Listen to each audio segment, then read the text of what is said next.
Hello, friends! It's a lovely day in Southern California, and we're out here taking a bike break because it's gotten kind of busy in the office. It's been an exciting month. As some of you know, we've been doing a lot of cold calls, calling people that we really look up to in hopes of getting them to come into our office for the very first interview for our new show.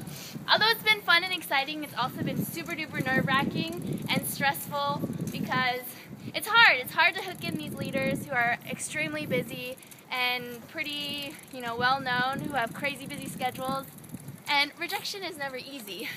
So, wouldn't you agree, Ray?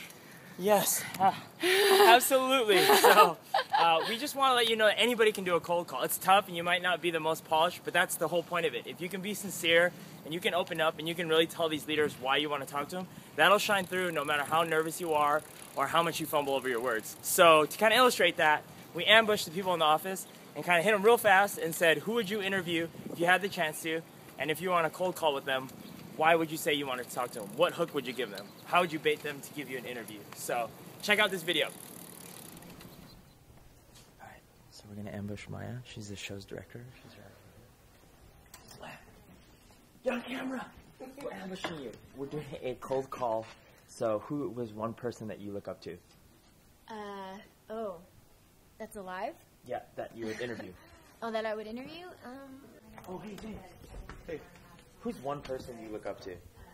Neil Gaiman is an author I really like. You know how we cold call people? And we kind of share our story and we give them a hook? Like, what would you say to Neil Gaiman? Someone just gave you... Oh, Neil Gaiman. Oh, Neil Gaiman. Yeah, not Neil Gaiman. Neil Gaiman. Neil Gaiman, the writer. Neil Gaiman writes really good graphic novels like Sandman. The guy who started Virgin. Richard Branson. Sir Richard Branson. Okay. No, okay. Well, like Darren Aronofsky, but also like Michel Gondry, or I don't know, dude. There's so many. Does it have to be alive? Yeah. I would like to talk to Kristen Wiig. Kristen Wiig? Yeah. Ooh, okay. Hi, is Kristen there? Is this me? Hi, Kristen. I just really love you and want to be your best friend, and I really admire the work that you do. Everyone's Tina Fey. Tina Fey. And if you were to cold call Tina Fey, what would be your line or your hook to get her to give you an interview? I would say I admire her, and she is a role model unlike many others. Is that good? Yeah. I don't need to really do this, do I?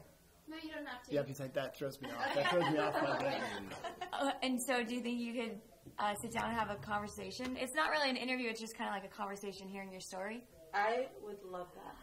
Oh, my God. Okay. Tomorrow? Done. Done. Amazing. You just booked Kristen Wiig. Yeah. What would you say? I love your writing, and I'm an aspiring writer, and I'd love to be able to. I'd love to talk to you about your work. Then Margaret Thatcher. Margaret Thatcher. Hello, Holly. Hello, Holly. This is Margaret Thatcher. Why would you like to talk to me? I don't know. I would probably say that I just would like to get a piece of her wisdom and that I admire her courage. I think it's really important to get him into the shoes of where I'm at. So I'd be like, before all of this Virgin becomes all these properties, like what was it in that first day? And what did you learn along the way? What were those lessons that got you through those? Because where I'm at is I'm about to go down that similar, Like I hope to kind of go down similar paths and kind of get a better understanding and a better sense as to how to steer through some of those decisions that one goes through. Okay, let's just go. Darren, I went to a Q&A with him one time, and I was too nervous to ask a question, so I never rose my hand. But I really wanted to ask him, okay, so he started off as like an indie filmmaker, and he made Pi with like no budget, like unknown actor, just one actor primarily, and it was just like this totally gnarly kind of like off the radar style of storytelling and cinematography and everything.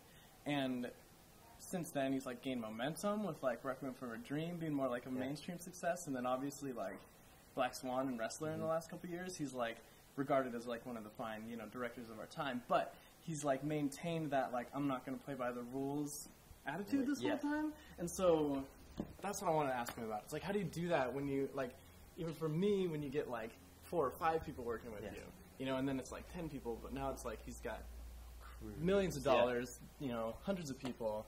Like, where does it come from, that conviction, like that creative conviction? That's what I would want to talk to him about. So, wow. That was amazing. There you go. That was I think we're done. Yeah. And Thanks. that's a wrap. That's a wrap.